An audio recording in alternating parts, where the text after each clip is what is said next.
conocido nacional e internacionalmente, que es el doctor Francisco Javier Robles Elías. Hemos escuchado en repetidas ocasiones el concepto de consentimiento informado. Sin embargo, ¿cuáles son los puntos básicos, prácticos, que quizás agregados que tendríamos que recordar para su aplicación rutinaria en nuestro ejercicio profesional? El primer defecto del consentimiento informado que los médicos cometemos es que confiamos en el consentimiento informado institucional, sea institución pública o institución privada.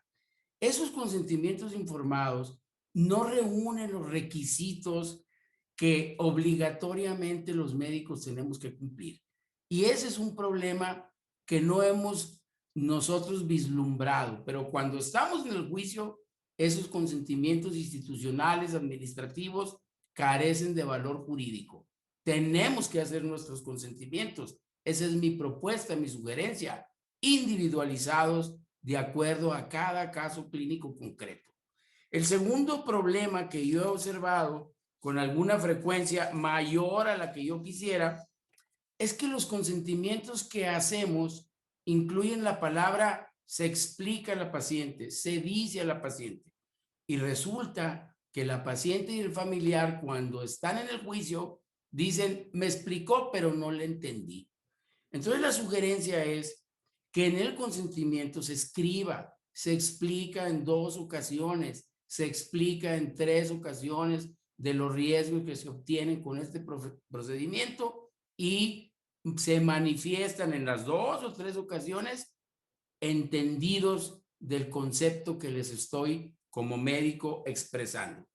Y el tercer punto clave que tenemos, doctora, es cuando se presenta en un evento quirúrgico una situación de urgencia, un evento inesperado que aunque lo escribimos, se puede perforar la vejiga, puede haber sangrado de la arteria uterina y entonces terminar en un procedimiento mayor, tenemos que dar lugar y hacer el consentimiento por representación, que es aquel que se obtiene ante una urgencia con el aval y el acuerdo de otros 2 médicos que estén con nosotros en el acto quirúrgico, avalando nuestra acción como médico principal de actuar de una manera diferente a la que normalmente planeamos y planteamos. 3 puntos: consentimientos individualizados, consentimiento por representación y agregar a nuestro consentimiento que se explica 2 o 3 veces y que el paciente y su familiar que estaba ahí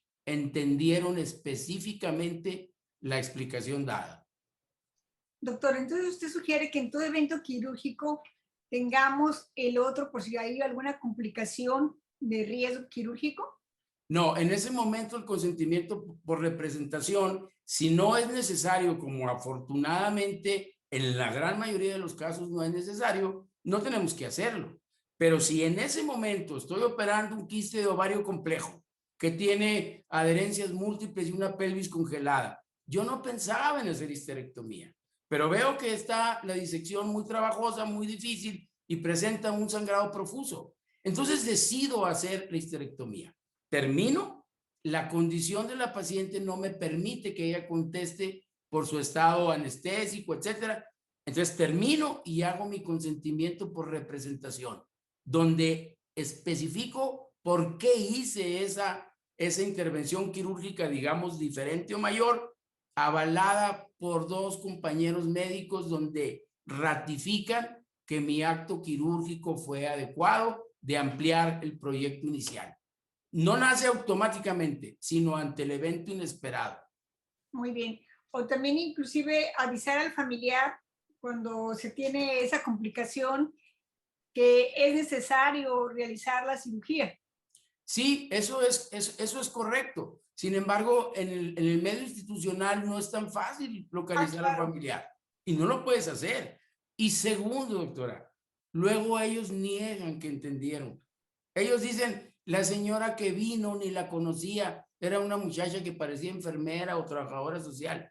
Está bien hacer eso que usted lo señala con toda pulcritud, pero no le quita nada hacer el consentimiento por representación, porque el consentimiento por representación es ante la urgencia. Claro. Y no puedo mandar a alguien a que le pida al esposo o al familiar que no está ahí afuerita y que va a decir, es que no entendí lo que me dijeron. Entonces hay que darle nacimiento al consentimiento por representación cuando hay una urgencia quirúrgica. Otra pregunta, doctor. ¿No es suficiente incluir en nuestros consentimientos los requisitos dictados por la norma oficial mexicana 004? Sí, lo acababa de señalar, no es suficiente. Seguir lo que dice la norma oficial 004 en su numeral 10.1 es muy sencillo. No hay ningún problema porque ahí está muy claro. Los problemas se derivan de la interpretación que hacen los jueces y la Suprema Corte de Justicia de lo que debe de contener el consentimiento. Ahí es donde el problema es más grande. ¿Qué tendríamos que analizar en este caso o agregar? En este caso es importante señalar las características particulares de la paciente. Si es obesa, si tiene un índice de masa corporal, si tiene 3 cesáreas previas, etc. Pero además es importante señalar que esto también puede llegar a riesgo de pérdida de la vida y de la función. Acuérdense que lo que dice la ley es lo mínimo que debe de tener, pero usted, de acuerdo al caso concreto, le puede añadir los elementos particulares de cada paciente. Tomar en cuenta las comorbilidades de cada individuo. Y aclararlas. Situaciones de mayor riesgo debido a, y anotarlo. A tu obesidad, a tu diabetes, a tu hipertensión. Lo que tenga. O antecedentes quirúrgicos previos. Y usted debe de decir, voy a poner el ejemplo paradigmático de la lesión de la vejiga. Usted debe de decir qué es lo que hizo para verificar la funcionalidad de la vejiga o para protegerla. Coloqué sonda de Foley antes del inicio del procedimiento.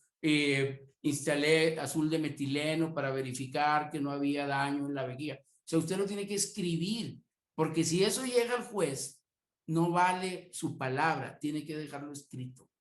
Claro, claro, me queda muy claro que eso es muy, muy importante y sobre todo escribir la técnica con que se hizo, las complicaciones y cómo se fueron las soluciones.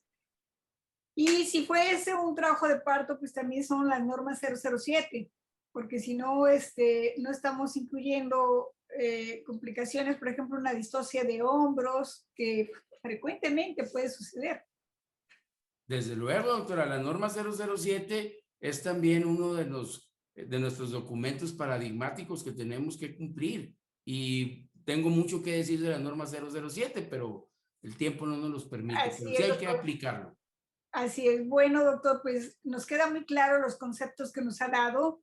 Nos queda muy didáctico, fue conciso, preciso, diciéndonos qué debemos hacer y por qué para evitar estas demandas legales, sobre todo en estos aspectos del consentimiento informado, que debemos tomar en cuenta todos los médicos que nos dedicamos a la resolución o procedimientos a nuestros pacientes.